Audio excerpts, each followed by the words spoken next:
newly coated frame. Jessi and Ian climb back on Project AJ. Today, the power plant of their ultimate Jeep comes together, including this beefy 383 race motor. Plus, the Baja Cup Challenge is all about survival. Xtreme starts now.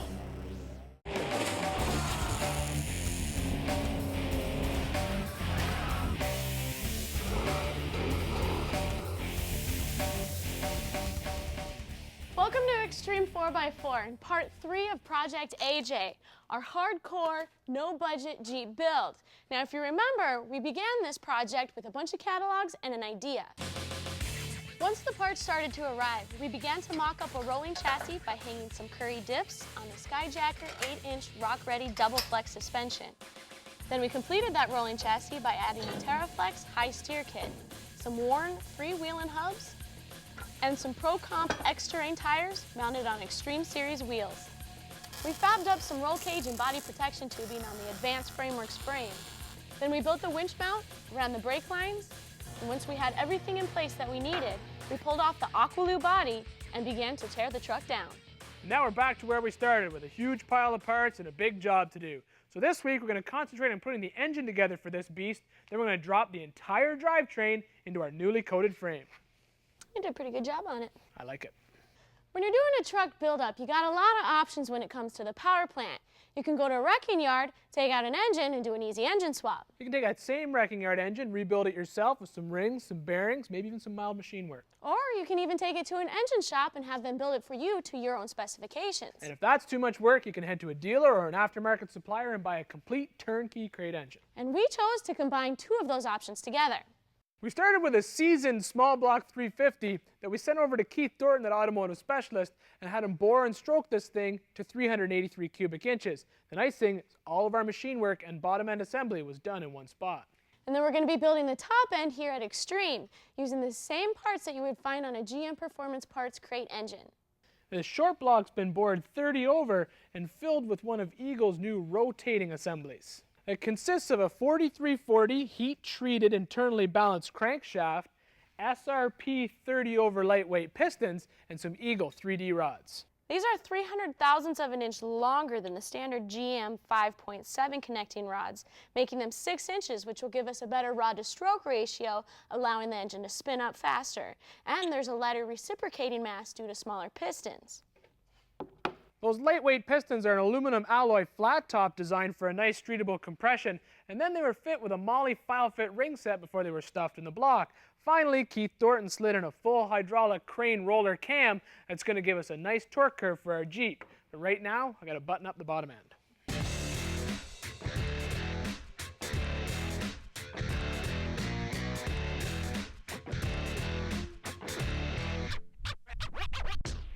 The first thing we're going to drop on this block is this set of fast burn aluminum heads from GM Performance Parts. The 62cc combustion chamber comes with a 2-inch lightweight hollow stem intake valve and an 1.5 inch sodium filled exhaust. We're going to seal up that cylinder head using these Felpro head gaskets. They're specifically designed to be used on a cast iron block with aluminum heads with a steel shim for the combustion area and sealant around all the coolant ports. Thanks.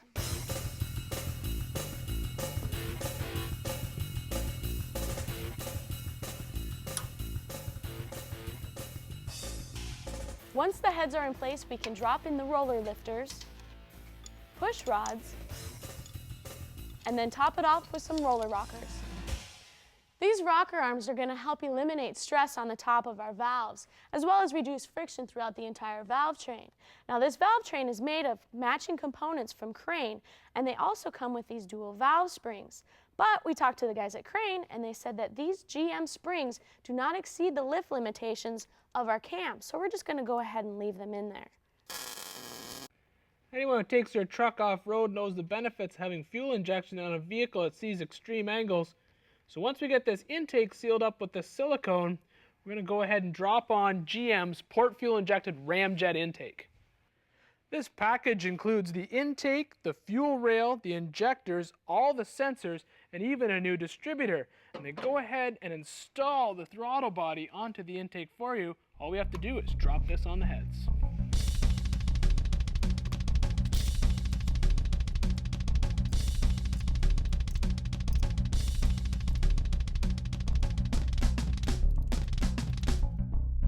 Now to control that injection, we're going to be using this MEFI4 conversion kit, also from GM Performance Parts. Now this package includes all the sensors and all the wiring we're going to need to run that engine. Now that fuel injection will also require an O2 sensor to measure the oxygen content in the exhaust pipe. So I went ahead and I pre-drilled this hole in our collectors. I'm going to weld on the bung, and then we'll go ahead and install the O2 sensor. Now with everything in place on this engine, we can start hooking up this harness. Now the nice thing about these weather pack connectors are not only they're waterproofed, but they'll only fit in one sensor. So they're labeled to show you where they go, but there's no way you can mix this up. Once we get all these hooked up, we're going to install the knock sensor on the block, hook up the ground wires, and this thing's ready to run.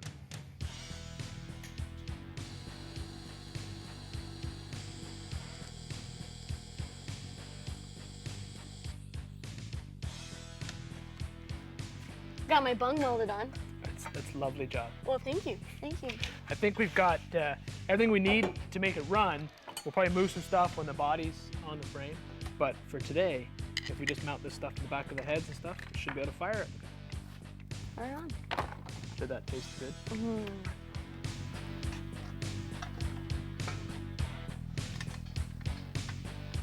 Ready? Stay with Xtreme, because later, Ian and Jessi attempt to fire up that small block. But next, Baja terrain jammed into one killer short course. It's the Baja Cup Challenge, when Xtreme 4x4 continues.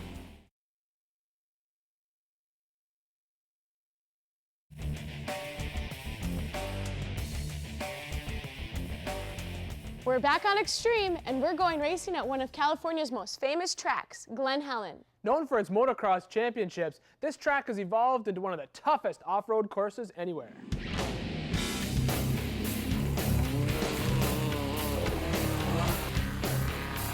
After a 5-year layoff, off-road truck racing returned to the world-renowned Glen Helen Raceway. If nothing else to leave, to be able to say I raced at Glen Helen in my truck, I'm pumped. Called the Baja Cup Challenge, this one-off race lived up to its namesake.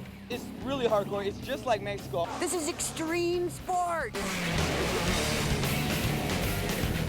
2 hours, these drivers had to battle not only the competition, but also the nasty 2-mile course.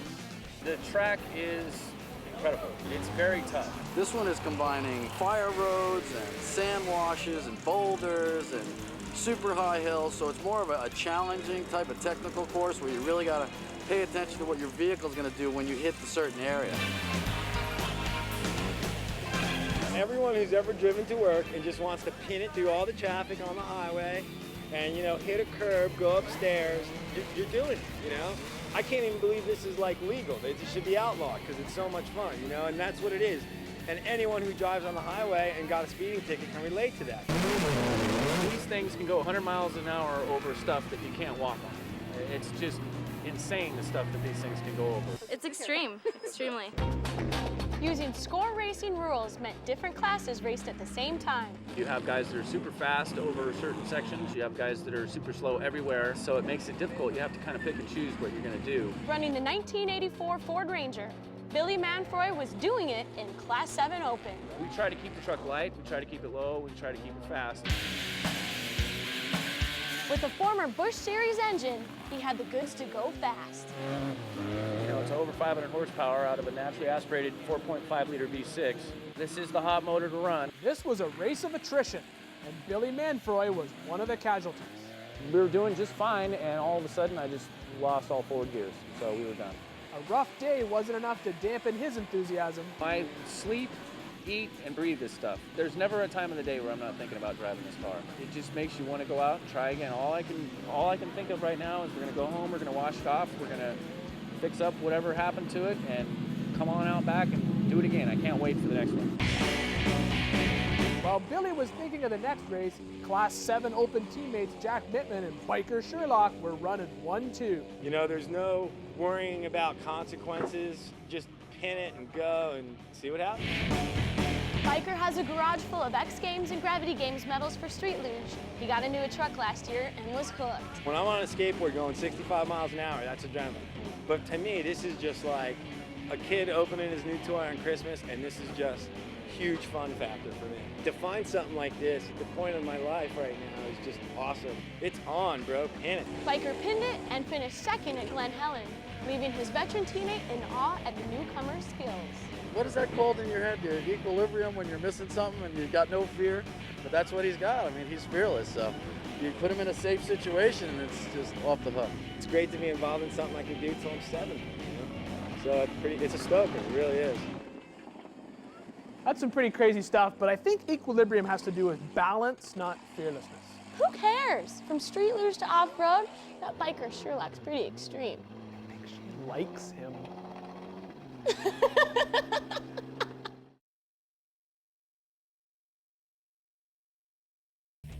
Got an idea for the show? Drop us a line at Xtreme4x4TV.com.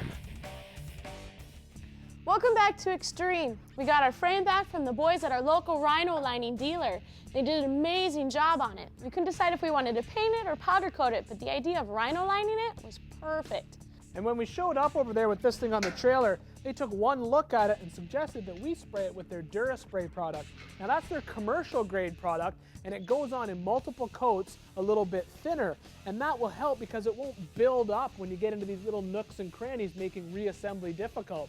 Now, this thing is rust-proof, chemical-proof. You can dent this stuff and it won't crack because it's rubberized. But the best thing is if you want to have a color match to the paint on your truck, they can do that for you right there. And since it's up on the lift, let's get that drivetrain in. Behind that 383, we're going to be installing this 700R4 that we had TCI put together for us. And we chose an automatic because we didn't want to lose that forward momentum that you get when you push in a clutch. Now the 700R4 has a super low 3.06 first gear ratio. And with the Saturday Night Special torque converter that's got a stall speed of about 500 to 600 higher than a stock converter, this puppy's going to really shine off-road.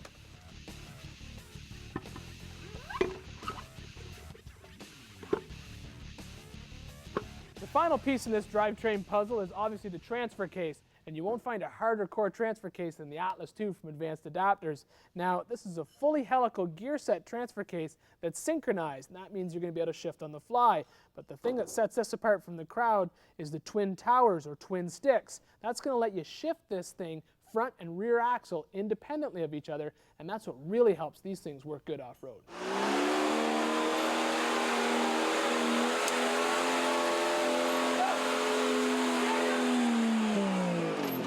Remember last time we were in Jellicoe? Mike Smith drives with an Atlas II in his Land Cruiser. When he pulls on that cutting brake, he then slips the rear shifter into neutral and drives with the front axle only. That's what makes super tight turns easy with these trucks.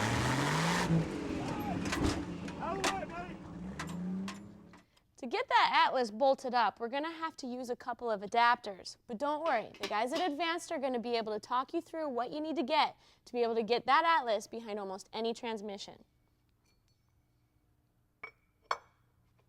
We chose the 4.3-to-1 low gear, but they also have an ultimate low of a 5-to-1 if that's how much gear ratio you're looking for.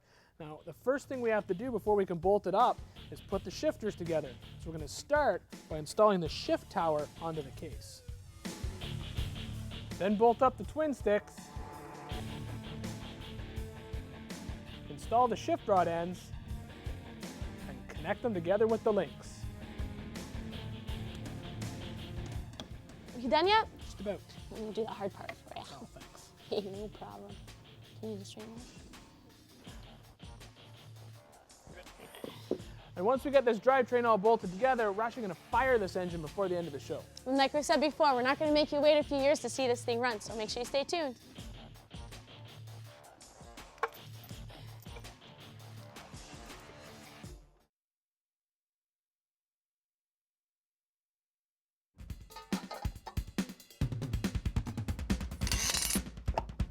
Here we go.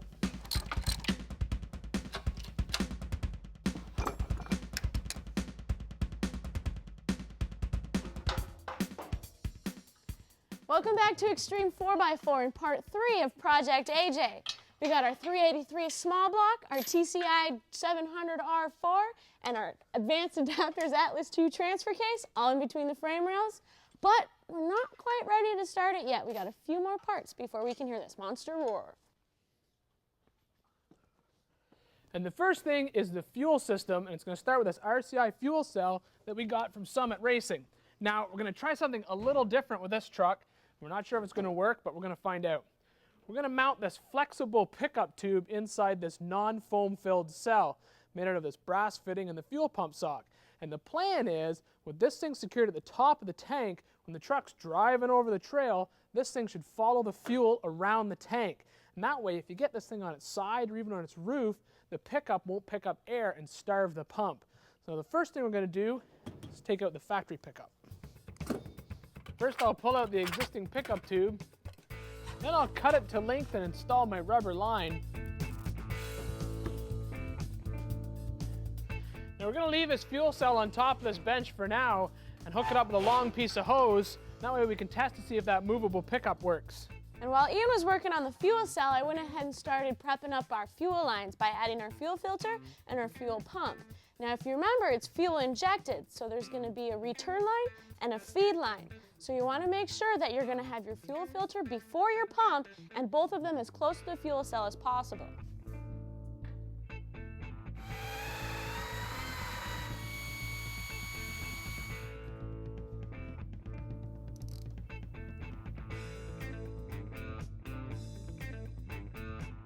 I will then adapt the fuel lines to the fuel rails with these fittings from Earl's.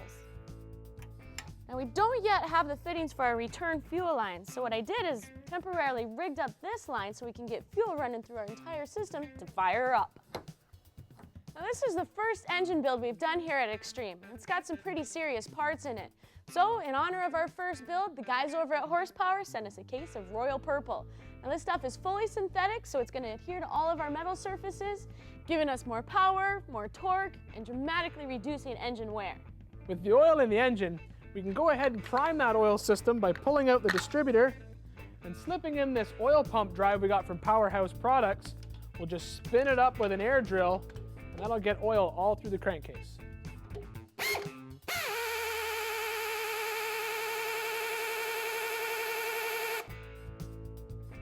You know, I made this panel to hold our ECU and our kill switch. And I know we don't have a radiator on here, but I don't care. We promised you that we'd have this thing running, and I want to hear what it sounds like. So can I have the switch, please? Yes. Thanks. All right, ready? Yep, you ready?